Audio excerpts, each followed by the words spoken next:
পাশে দেখো সব মরিচগুলো পেকে গেছে। তাই? হ্যাঁ। কোথায়? এই যে। ও মাই গড, সত্যি তো সবগুলো মরিচ পেকে গেছে। কয়টা মরিচ গণো তো দেখি। 4টা। 4টা? মাত্র 4টা মরিচ? হ্যাঁ। আমার তো মনে হয় আরো বেশি। একটু খেয়াল করো মা, মরিচ কয়টা? 6টা। 6টা মরিচ, মাশাআল্লাহ। আর কোথায়? তুমি খুঁজেই পাচ্ছ না।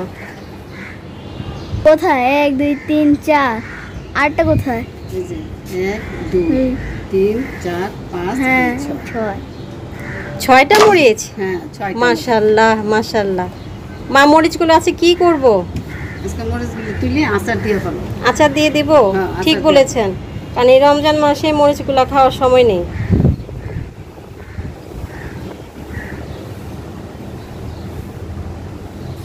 নুবাইত, একটা বাটি আনো, সিজারটা আনো। আনতেছি মা। বিসমিল্লাহির রহমানির রহিম।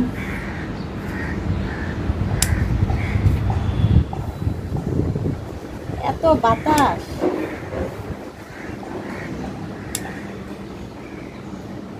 গুনতেছো কয়টা মরিচ? 4টা। এটা নিয়ে 5টা।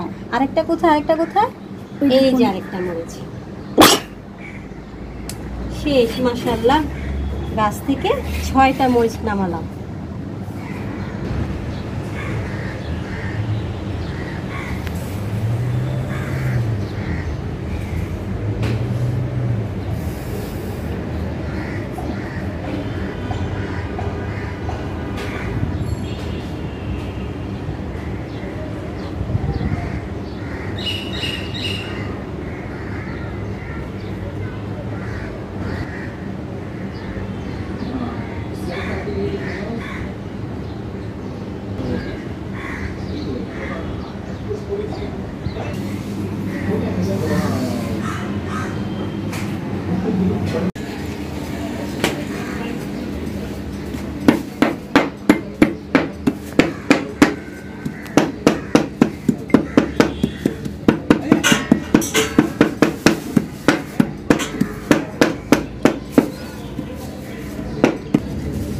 এখানে আমি মেথি আর মৌরি হালকা তেলে তারপরে গুঁড়া করে নিচ্ছি।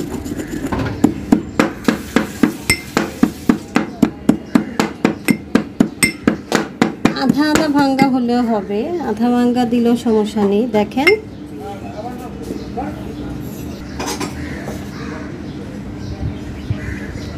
সুন্দর পাউডার হয়েছে।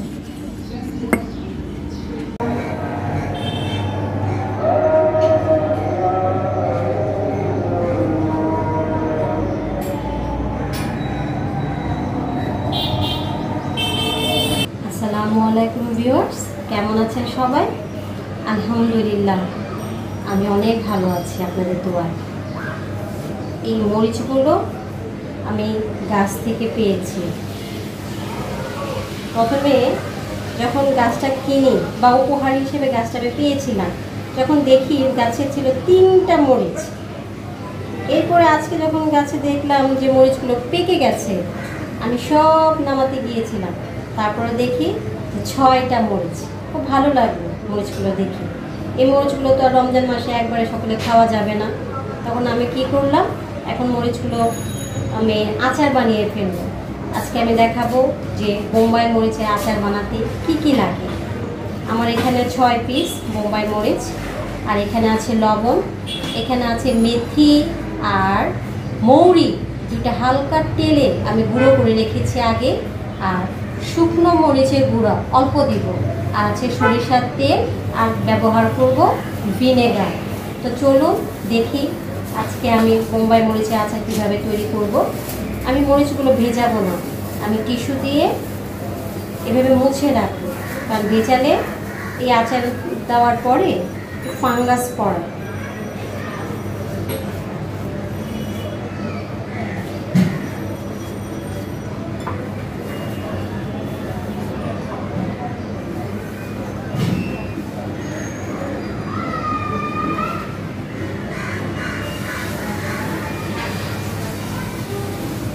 মরিচগুলো ছুরি দিয়ে কাটতে পারবো না, কারণ হাতে ঝাল লাগবে, তাই আমি এখানে কেচি ব্যবহার করব।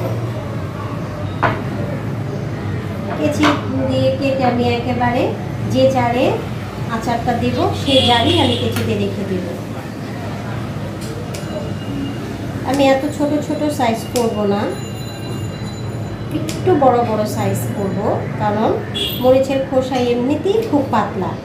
এগুলো দীর্ঘদিন তেলে থাকলে মরিচগুলো আরও নরম হয়ে যাবে, এই জন্য আমি একটু বড় বড় সাইজ করে রাখবো।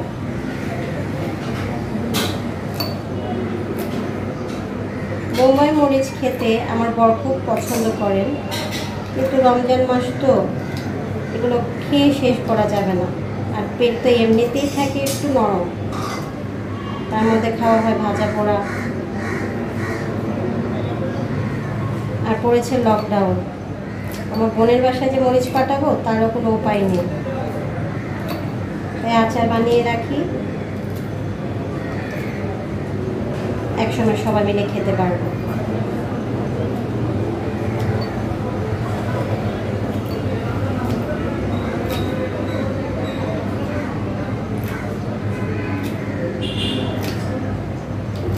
এই সিস্টেমে আজকে আমি যেভাবে মরিচের আচার দেব, এই সিস্টেমে আপনি জলপাইয়ের আচার কিংবা আমের আচার দিয়ে দিতে পারেন।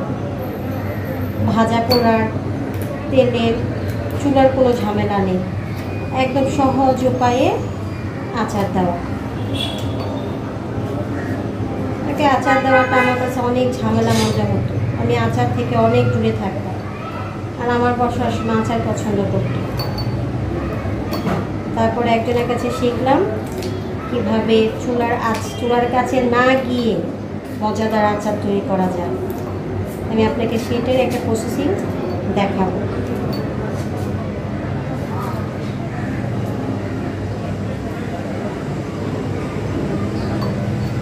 আমার মরিচ কাটা শেষ,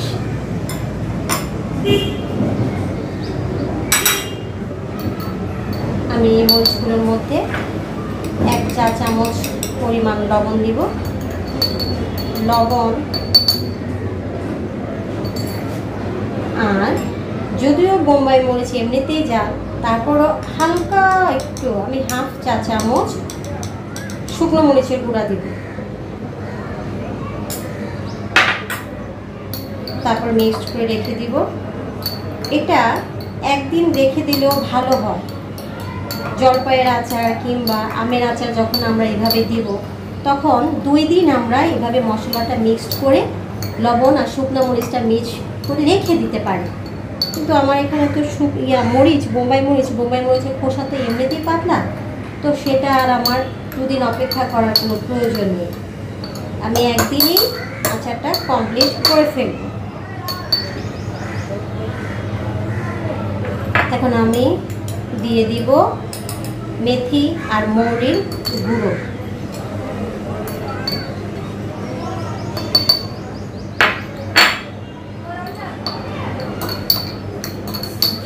খুব সহজেই আচারটা তৈরি করা যায়।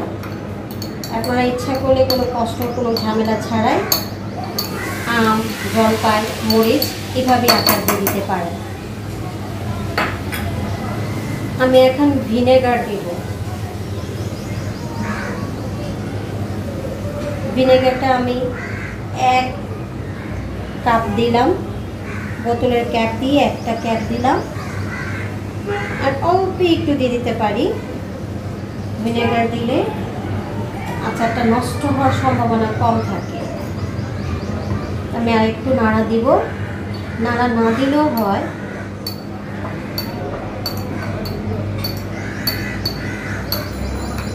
আমি একটু ভালো করে মিক্স করে দিলাম, যাতে করে ভিনেগারটা বয়মে জারে একটু লেগে যায়, যাতে ফাঙ্গাস না পড়ে। আপনারা ইচ্ছা করলে আচারটা বয়মে দেওয়ার আগে বয়মটা হালকা ভিনেগার দিয়ে একটু মুছে নেবেন, ফাঙ্গাস করার পসিবিলিটি একদম কমে যায়। হয়ে গেছে আমার মশলা মেশানো।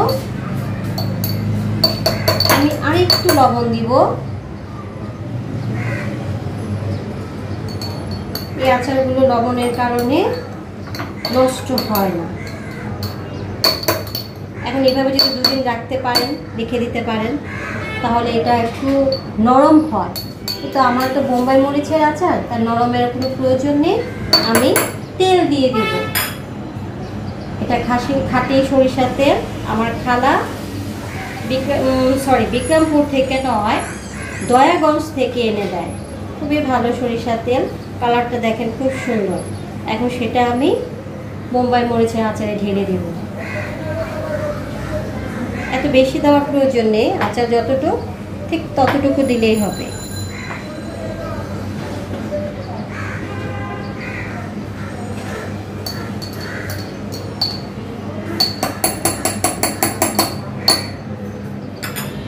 হয়ে গেল আমার বোম্বাই মরিচের খুবই সাধারণ আচার। এই আচারটা আপনি অনেক দিন যত্ন সহকারে রেখে খেতে পারবেন।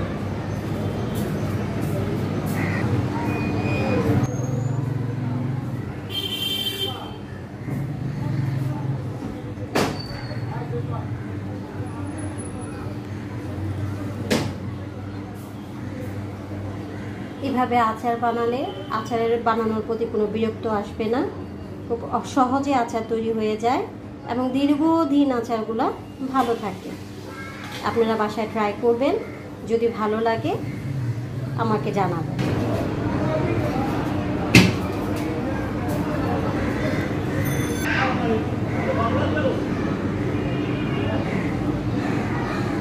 আমি আর একটু কাছ থেকে মরিচের আচারটা দেখাই, কি সুন্দর।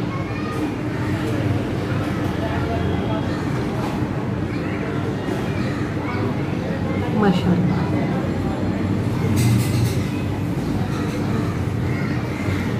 দেখতে যেমন সুন্দর হয়েছে, খেতেও মাশাআল্লাহ অনেক টেস্টি।